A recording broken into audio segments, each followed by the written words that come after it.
Núna ætlum við að finna flutningstap frá dreifistöð hér til verksmiðjunnar sem 100 kW. Þar 100 metra kapall sem gerður úr kopari. Að því við erum með kopar, þá veitum við að eðlisviðnámið 0,020. Segjum, ég gef það upp, að það 0,020 eðlisviðnámið hjá okkur. Skulum segja að þverskurðarflatarmálið sé 25 kvadrat, byrjum á því. Það nokkuð lítið, en það gert að ástæðu. Formúlan sem við byrjum hér að við ætlum að byrja því að vita hversu mikið straum húsið tekur. Við þurfum að byrja því. Formúlan til þess að finna hver straumurinn í leiðslunni þegar við erum með svona stóra fabriku, að formúlan fyrir það straumurinn saman sem aflið, nú ekki tómúturir, nei. Það sem sagt spennan sinnum kvadratrótin af strem sinnum kós.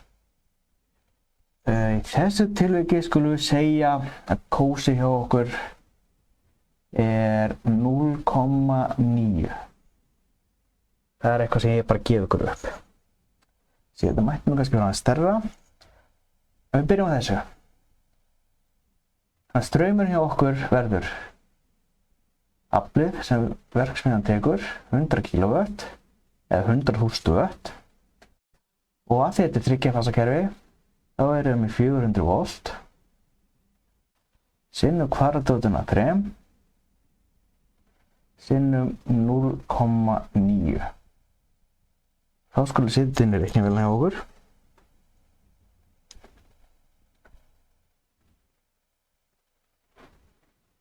Við erum með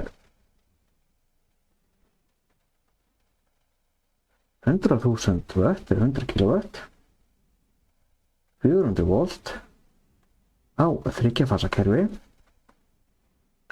og við segjum að kósinu sé 0,9. Þá sjáum við að við erum með 160 ampere. Við erum með 160 ampere sem þessi kapall tekur. Að sjálfsögðu myndum við dreifa álaginu, en nú skulum við horfa á þetta sem bara flutningskapall frá verksmiðju. Þannig við ætlum að skoða hversu mikið tap í öllu saman. Við taka það bara mjög einföldu skrefi. Ampere. Þá getum við fundið út hvaða tap kapallsins með því að segja þess að viðnám kapallsins. Við viljum bara vera hérna. Sem sagt, viðnám í kapall eðlisviðnámið sinnum lengd deilt með þverskurðarflatarmálinu, og ég sagði að við værum með kopar, þannig að við erum með 0,020 sinnum 100 meter og ætlum að deila því með 25 kvadrat. Þetta mjög grannur kapall, við örugglega fara í stærra, og við skulum sjá hvað viðnámið hér Viðnámið verður þá 20 sinnum vegalengdin deilt með hversu sver strengurinn og við fáum út að viðnámið verður 0,08 ohm. Þess að þetta liður A, þetta liður B. Þá veitum við hérna að viðnámið hér 0,08 ohm. Þá að finna út hversu mikið spennupall eða hversu mikið spenna kapallinn tekur. Það bara einfalt ohmslögmál. Þú kom bara hér. Spennufall. Það U saman sem I sinnum RL. Og við vitum að I skulum vera hérna megin. 160 ampere sinnum 0,08 og hvað skildum við fá það í reiknivélinni?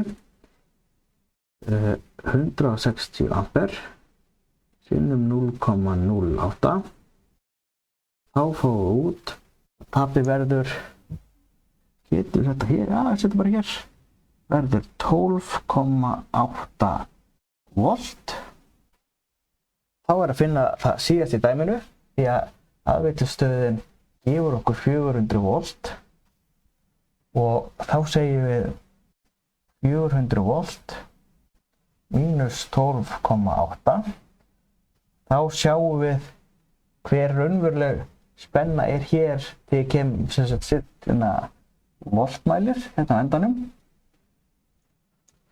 og notum bara reiknivélinni í þetta en við segjum 400 mínus 12,8 og við fáum út spennan hér verður 387,2 volt. Þetta gæti jafnvel verið of lágt fyrir okkar verksmiðju. Þannig að það sem við myndum gera hér er væntanlega að hækka spennuna hér til þess að vega á móti. En við getum ekki fært verksmiðjuna til. Þannig við þurfum alltaf að stækka strenginn til þess að minnka flutningstapið hjá okkur.